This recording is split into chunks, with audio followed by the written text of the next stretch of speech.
Hi, hello, and welcome to yet another expat. How are you doing? This is episode 83. After skipping 1 week, I am recording live January. Oh, there is no more January. It's February 1st, 2026 on a Sunday. I have just entered a new era. I'm on parental leave for 2 months. This starts tomorrow. So yes, 2 months of unpaid, I should say, parental leave. So here I am. Let's see how I survive this while my partner gets a well-deserved breather to start getting into a normal life again. But how can life be any normal when you have a child? Like, life currently is stepping around on things day and night, no matter how much you clean. It's insanity. You're stepping on toys. The least annoying, it can be very painful, but at least it's physical pain. Because otherwise you could be stepping on food. And stepping on food is many different types of pain registering, depending on what type of food. Did you just crumble some sort of cookie into dust? Did you step on something that is now mushed and will be just carried over around the house like a stamp? Was there water on the ground? So now it's, that nice feeling of stepping into water with your socks? You don't know. You're always running behind your kid's schedule. But without enough time to do anything meaningful for yourself, or even enough time to clean after them. The schedule a kid has now at 1 year old between the sleeping cycles, the eating cycles, preparing the food to have fiber and iron and all the things. Something that is mashed together, but also has a bit of haptic, so they can grab. They eat like the Tasmanian devil. Everything gets thrown everywhere, absolutely. You need to keep your calm, because if you snap at them, they make bad associations. So they need to explore. It's not their fault, but they don't know how to clean up after themselves. So you need to clean up their clothes, the table, the floor, sometimes the walls. But you don't have time to clean because you need to first clean the child. And after that, the child wants to play, the child wants your attention, the child wants to sleep, and you need to do all of that. So you need to clean a bit later. And as the day continues, there are many things that pile up for a later version of yourself. And it's wild. Mad respect to all parents one more time. No one knows your silent struggle besides other parents. It's inexplicable. It's wild. So all the robots cannot save me. The AI robots cannot even unload the dishwashers yet. I need much more than that. But we're gonna have a fantastic time. And by the time he's a little bit older, I cannot wait for the free labor. He's gonna start paying back very, very soon. From picking up items, bringing me what I want from around the house. I just need to hang in there right now. Very soon, it's gonna be great. Today I had to change him 4 times in the morning. One was pee, but he pooped 3 times. And I swear nothing is wrong with him. The poop is normal and you'll get used to it. But I have to say, when they are babies, the poop smells like perfume. It's somehow divine. I don't know if it's what they eat. It's the milk, it's the nurture of the mother. But now we are trying all sorts of different food in different forms and in different consistencies. So he is consuming a wide variety. And let me tell you, you never asked for this, but his poop right now smells like a homeless person that has shit themselves and is walking through the U8. For those in Berlin, you know what I'm talking about.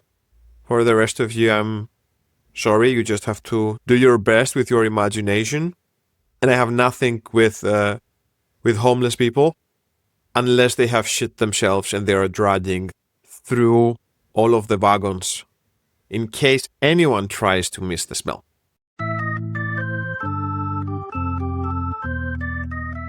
Now, I want to say sorry for not recording last week. It's again his fault. He had his birthday. How dare he? He became 1 year old. So we had to celebrate, and part of that was us going to the zoo for the first time so he can see some animals. Because I have to say, it's very pretentious to have all these baby books and be pointing at animals and saying, the pig makes oink oink and the lion makes roar and all of this. The child has no idea. It thinks that this is some sort of a fantasy novel. The children need to know that these animals actually exist, that we are looking into the books and imitating. So I was very excited about that one. It happened. But because nothing goes as you plan, he decided to have a nap right when we arrived, which means that he had about 45 minutes before the zoo closes. By the time he woke up to look around, we still saw some animals, but not all of them. So we will be going again. If the temperatures were not so freezing, I think I would be much more often outside with him. But before we get into the stormy Berlin icy weather, I want to share a small announcement for the Greek crowd. There is something cooking that I will let you know the details of very soon. I will just say that I've been thinking about doing something in Greek for quite some time. I miss speaking Greek, and it's a side of me I want to not lose touch. I can have much more fun. I can think faster. I have so many references compared to English. So this has been a small itch, but the podcast is not something that I want to change, this format, this title and all of that. But I don't have time to do two things. I barely have time to do one. So what could be the solution there? Well, it seems that the stars might have aligned, and I may have some very interesting announcements soon. For now, I'll just do my best to prepare for it, and I will let you know. But speaking of aligned stars, Berlin just had the Aurora sighting, like the Northern Lights, about a week ago. And the Northern Lights have been appearing much more in Northern Europe. Now, this year is one of very strong solar storms. The sun actually has a seasonality. Every 8 or 9 years, there is a peak in solar activity and these outbursts of rays that come and hit the earth and make the auroras. And we are at a peak. Right now is about the time where the solar storms get stronger, and that means that the aurora gets seen much more on the southern sides. But science boring stuff out, these auroras, in case you've seen them, they're not like the Icelandic aurora. You still need to go there to see that. You know, the lines in the sky that seems like the universe is ripping open. It's not that type of aurora. You need to go north for that. But what you will see is a faint glow of this greenish, purple, reddish color. You might have seen it in posts every now and then, and you might have missed the recent one in Berlin. But actually, there is a way to get alerts if you're interested. You don't have to download any annoying app and set it up. There is a group on Telegram for Berlin, and the only purpose of it is to give aurora warnings. No one can post there besides one bot, and it has about 5,000-6,000 people. So I will share that in the description. Maybe it posts a message on an evening, and then you know that in that night you will get a good aurora. Maybe you are in a viewpoint. Maybe you take a photo with your phone and play with the settings, because in your phone the aurora is much more easy to pop. When you look at it in naked eye, it's always less intense. But okay, let's say again that all of this was an intro, and let's start getting into a few topics for this week.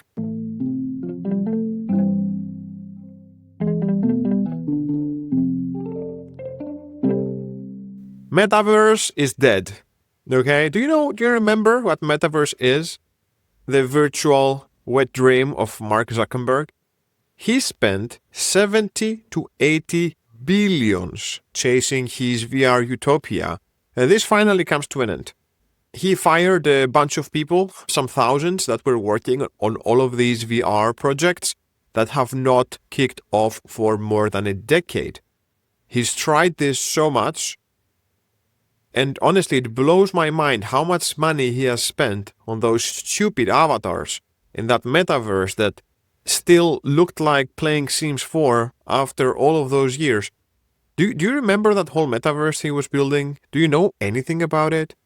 Isn't it crazy that one of the world's biggest companies has been investing tens of billions every year for a decade for something that almost no one has any idea it exists? But yeah, finally, he's moving on.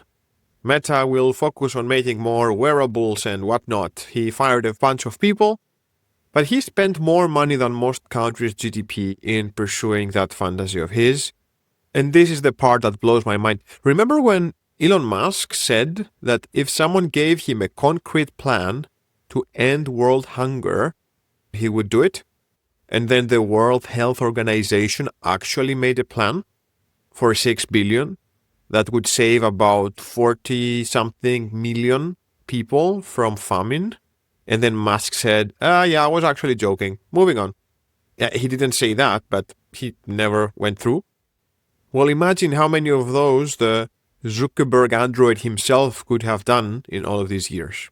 But speaking of Musk, he recently said he wants to die in Mars. I wish you do, you beautiful prince. And by the way, the Epstein files got another release. 3 million pages. Everyone is digging in right now. A very good time to have AI. Well, one more detail about Elon Musk, who asked for a plan to end world hunger only to receive one and then just ignore it. He has said many, many times that he was invited to Epstein's island, but that he refused. Well, the truth is pretty embarrassing.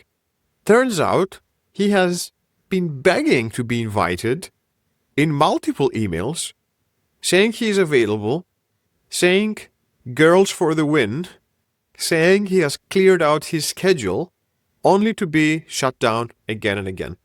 There is one alleged email where Jeffrey forwards Elon Musk's mail to someone and says, "Can you please deal with this?"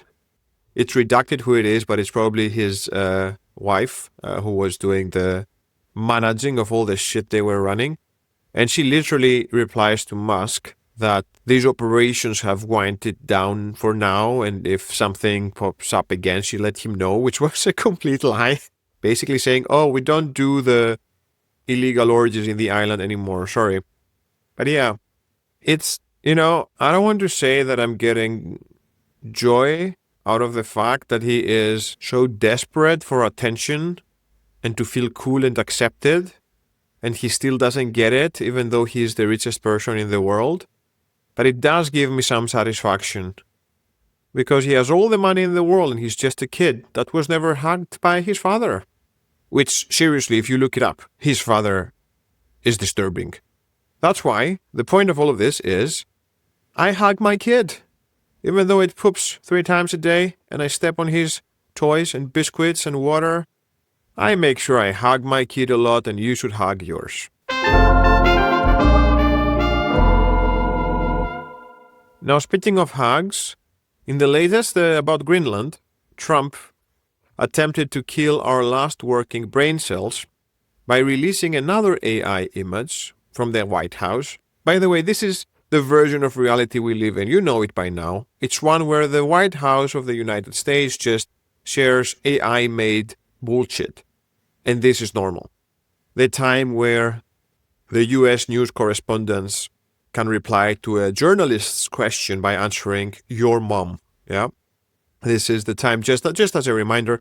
But they put an AI image that shows Trump holding hands with a penguin in Greenland.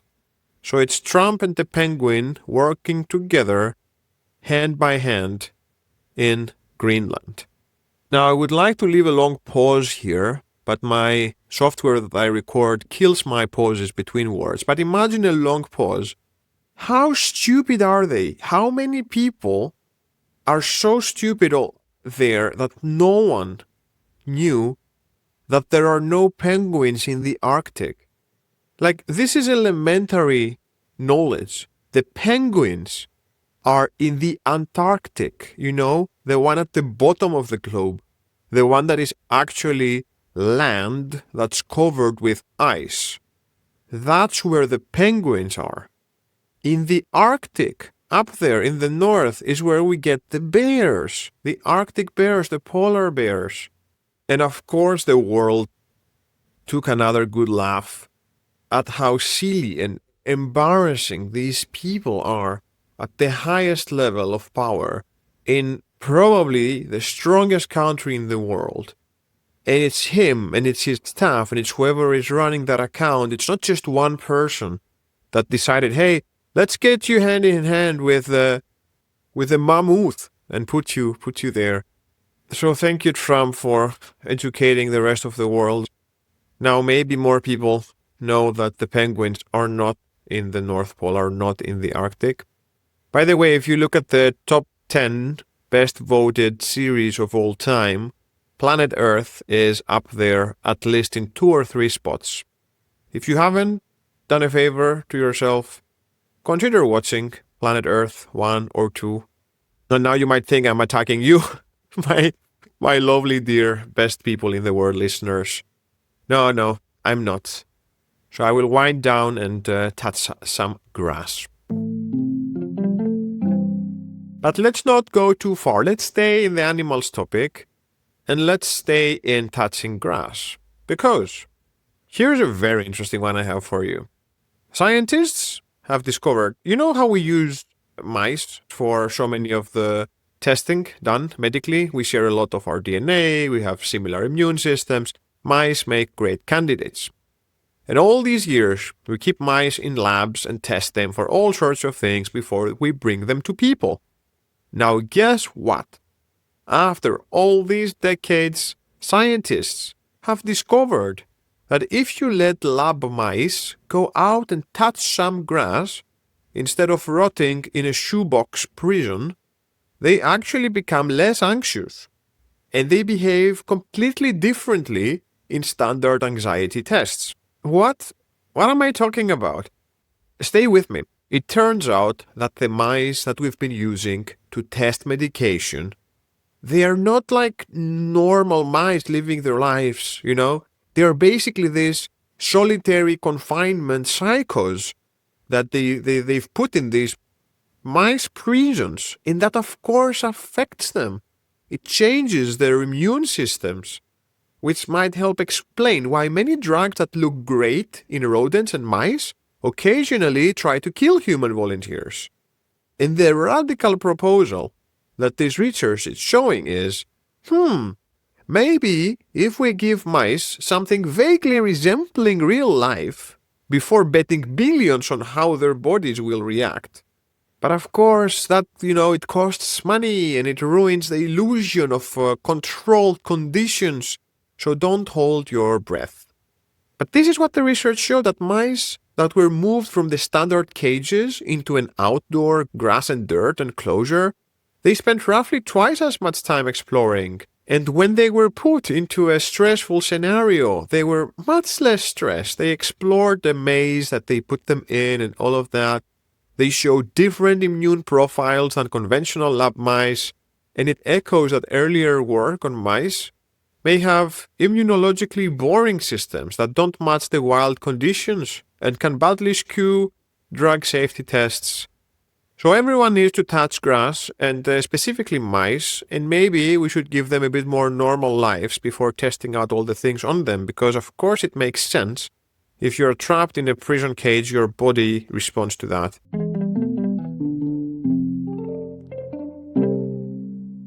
In other annoying news, Lego, the company making the bricks that so many parents hate stepping on, made a new invention. Now, Lego, I really like Lego. They have a very, very interesting creative approach, and they have managed to stay at the forefront. As a very boring business, they just make little tiles. Just by the vast way they've explored different things to make, and universes, and you can make from flowers to all the way normal things. I think they've managed to withstand all the changes in time with great partnerships and all of that, okay? But there is a category on things we don't really need. The smart fridge that will text you about your yogurt while you're standing right next to it in the kitchen. Or the other day I was telling you about these dishwashers that if you don't connect to the internet, they cannot do all their programs. Or my toothbrush, it's an AI toothbrush that gives me brushing analytics, but they need me to download an app and sign up and pay to get the analytics just for cleaning my teeth. So many things we don't need. Subscriptions for everything, from razors, coffee pods, TVs with 8 different channels of streaming, all needing subscriptions and shooting ads. Cars that have a heated seat that is hidden behind a monthly fee. So what did Lego bring? They brought a smart brick. Yup. They decided no more with the normal plastic bricks. Now we will bring a smart brick.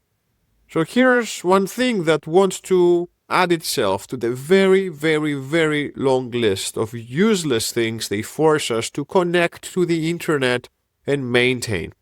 So what they've done, they've made a smart brick. They've put sensors, they've put lights, they've even put tiny speakers into a standard size brick. And the concept is that you can use your smart brick and put it on a model, and then depending what you've built, that brick can make the sounds or the lights or a crash and have some smart mini configurations. So imagine you make an helicopter and you have a smart brick in the helicopter, so then it will make whoosh, whoosh, whoosh, whoosh when you tilt it around. Or if you make a cake with a smart brick, it could cheer you up when you blow it out. Or of course, if you make a Star Wars figure, can make the lightsaber sounds and engine noises. And I don't know if we are ready for this. I don't know if the world is ready for Legos bringing smart bricks. First of all, the whole idea of having Legos is to have at least one activity, where you don't need to have your phone, where you don't need to think of screens, where you don't need to be doing settings. Lego is supposed to be one of these rare activities where you just sit down with your head, you focus with your hands, and you do some crafting. That's the whole point of Lego. And on top of that, it's imagination. That's why children love it.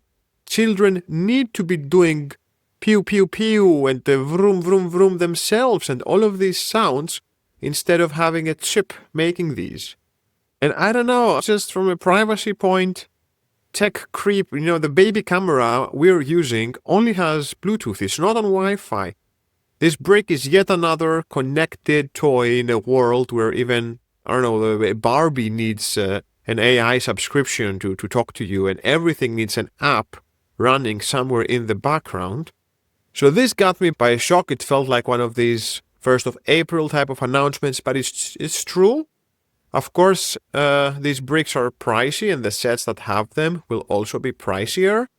And sometimes you may buy a set, then you may have to separately buy the smart brick. So all in all, the question is, who asked for this?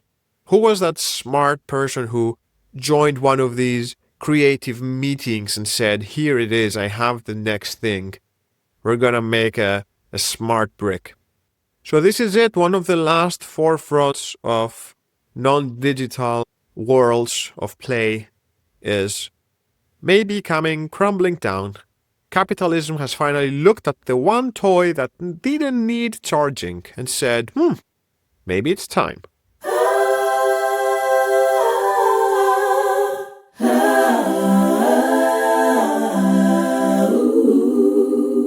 Now, I don't want to be complaining, but I have 2 things I want to bring that happened to me last week. The first one is, I was in an interview, we're hiring for a position in my company, in one of the teams, and I had an AI cheating candidate. It was the first time I experienced something like this. I had done recruiting many years ago, so I am quite experienced in having interviews, but this was it was so interesting to experience and also so embarrassing. I was too embarrassed to try and call out that person. But maybe you have seen these videos where people are using some AI overscreen that tries to give answers in real time. I want to tell to anyone who might be even, considering to use anything like that, please do not. It's so clear when someone is doing it. It's so clear if someone doesn't know what they're talking about.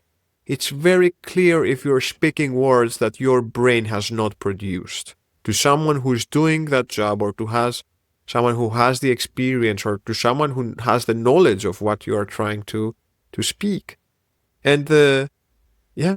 And people try to win some time by saying, "Oh yeah, that's a great question," and you can see the stress in their eyes as they hope that they get.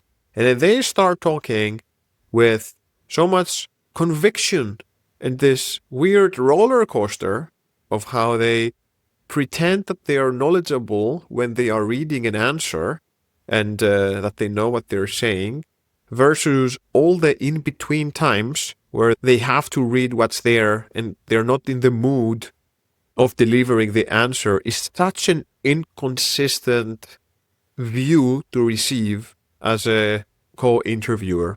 So I had that. I didn't call it out because I had no way and I didn't want to make a conflict with the person. But I did ask one or two questions that were very clearly asking the person to give a specific example from their own experience on some of the things they were replying with so much ease and confidence. And, they completely froze. They could not think of anything. Then I could even see that they are hoping the AI gives them something. But of course, the AI cannot make up experiences for yourself. And then they ended up giving such a laughable example, like it made no sense and they knew it. So anyway, that was an interesting one. I guess more and more of that will happen. I have seen even recruiters that have their own anti-AI software. So if a candidate is using AI, then the person doing the interview has also a software to catch the AI.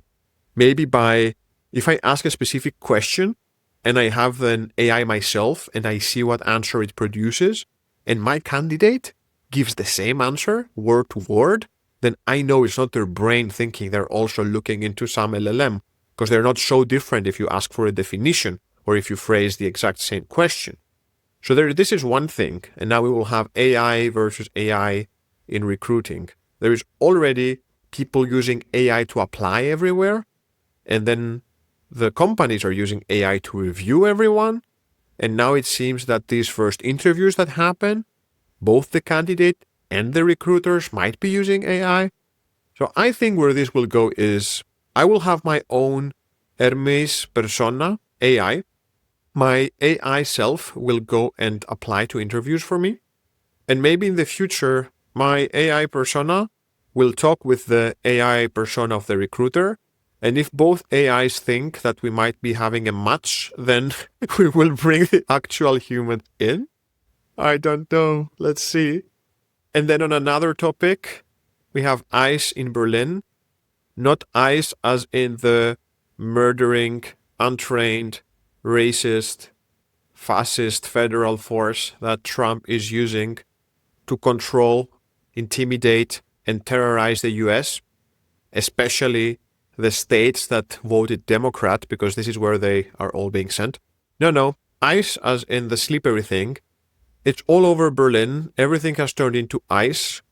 Not snow, not the nice puffy snow. No, the ice, the black ice that you slip and you hit your head.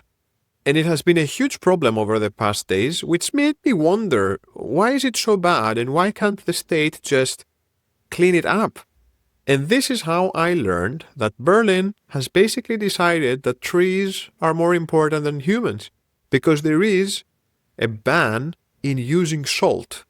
In Berlin, it's illegal to use salt on the pavements because they say that it damages the soil, while everyone is sliding like Bambi on their way to the U-Bahn. The hospitals have a huge spike of related cases, from broken bones to head concussions. And there is this bureaucratic deadlock. Two things happening. One, salt is illegal to use, but they can use it on the roads for the cars. It's fine. But on the sidewalk? No, it's not, because it's bad for the trees. But the sidewalk, it's concrete. It's stairs that go to the train. It's tiles. It's not that we're living in a forest here. If I look around me, there is not one tree in sight, and the whole thing has turned into an ice skating place. So yes, hospitals and news reports have been talking about hundreds of injuries during this freeze, and yet the officials are saying please use sand and be careful. The second problem is that the city service theoretically cannot clean the sidewalks because they are often the responsibility of the homeowners and the blocks, they clean themselves. So they throw the ball there and say, oh, we don't have jurisdiction to clean. But on the other hand, they don't check if the blocks are clean. They don't put any fines if the homeowners or the block owners are not doing their job. And this force called Ordnung, that is supposed to be, cutting tickets on cars that park the wrong way, they should be the ones checking and making sure that the sidewalks are not full of slippery ice for people to clean. So, this is me ranting because it does feel that this is an abstract environmental policy that beats basic public safety. Thank you, Berlin. You've made winter even more intolerable this year. I'll sit here waiting for the ice to melt and the sun to come back. Now, the last thing I want to bring you in this episode before we close off is another one of these, if you didn't know, now you know, types of news. So it has to do with Pokémon, okay? Ever since I got scammed in that market a few weeks ago, 2 months ago, and I bought some fake Pokémon, I get Pokémon content all the time.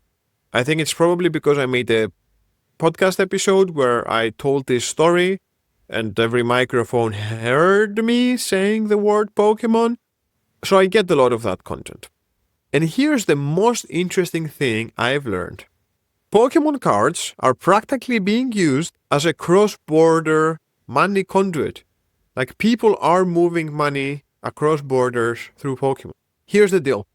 Wealthy individuals and underground operators, especially in China, are reportedly using Pokémon trading cards, especially the very rare ones, the high-value ones, as a way to move funds out of the country. Now, if you don't know, China has very strict foreign exchange controls. If you live in China, you are not allowed to be moving your money outside of China. There is a very, very strict system around there. But what do these people do? They buy expensive Pokémon cards overseas with Chinese credit cards, which, it looks like normal consumption in the financial system, and then they resell them abroad for foreign currency or holding that cash offshore. So effectively, they are turning Chinese currency into dollars, euros, etc. without triggering the official capital control limits. And people even travel with Pokémon cards because not so many people know how ridiculously expensive some of these cards are. They're worth thousands and tens of thousands, and in very few instances, hundreds of thousands. So Pokémon cards are small, they are portable, and they are globally tradable. You could trade Pokémon anywhere in the world. Super easy to carry in a luggage, super easy to sell locally.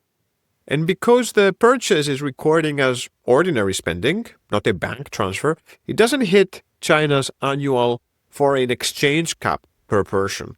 So if you live in China, you cannot move more than $50,000 outside of the country. And if you look right now at the Pokémon market, it has exploded. And one reason why it has exploded could be because there are millions, if not billions of money being moved around using Pokémon cards as the means of transport. The same thing happened about 10 years ago when the first big spike of crypto happened, because coincidentally, the drug cartels in Mexico had decided to start using cryptocurrency to avoid fund controls. You can look this up, but this was what gave a big spike of crypto back in 2017. So right now, it seems that a lot of people have jumped into Pokémon as an easy way to stay out of the radar and move funds without getting caught. So what sounds like a nostalgic kid's hobby has now real economic teeth. It has replaced traditional assets with something that's consumer-friendly and portable and much, much less monitored. In some cases, helping move millions across borders. I find that super interesting. And I guess it might mean that Pokemon card regulations could be coming. Well, in any case, this has been the episode for today. Thanks so much for listening so far. I will keep you posted on the Greek side of things and news. And I will talk to you again very, very soon. Keep liking, subscribing, and clicking the buttons. And I will see you next week. Until then, ciao!